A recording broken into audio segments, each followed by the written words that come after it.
மக்கள் ஒருபோதும் அறிவுபூர்வமான தலைவனை தேர்ந்தெடுக்க மாட்டார்கள். அவர்கள் எப்பொழுதுமே கவர்ச்சியை நோக்கிதான் ஓடுவார்கள்.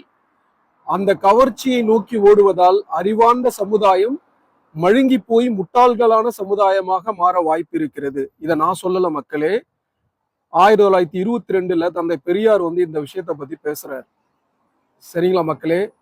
இன்னைக்கு நம்ம தமிழ்நாட்டோட அறிவார்ந்த சமுதாயம் எந்த கவர்ச்சியை நோக்கி எப்படி ஒரு கெடுதலான இடத்தை நோக்கி போயிருக்காங்கன்றதுக்கு தந்தை பெரியார் அவர்கள் 1922 சொல்லியிருக்காரு கவர்ச்சியோட வேல்யூபிள் என்னன்னு சொல்லிட்டு.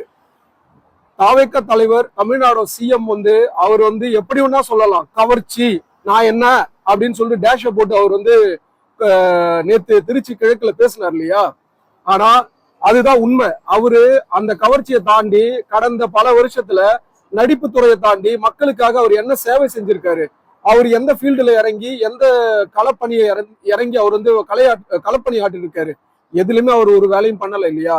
அப்படி இருக்கும்போது முழுக்க முழுக்க தாவக தலைவர் விஜய் அவர்களே, உங்களுக்கு கவர்ச்சியை நோக்கி மட்டும்தான் மக்கள் ஓட்டு போட்டிருக்காங்க. ஆனா அந்த கவர்ச்சி ரொம்ப நாள் நீடிக்காது. ஏன்னா நீங்கள் இந்த மாதிரி காலங்காலமா திமுக மேலேயே பழிய போட்டுக்கிட்டு கடந்த 2 வருஷத்துல பண்ண அட்டூழியம், தவறான பொய் பிரச்சாரம் எல்லாத்துக்கும் உங்களுக்கு 2029 கட்டாயமா மக்கள் முடிவு கொடுப்பாங்க.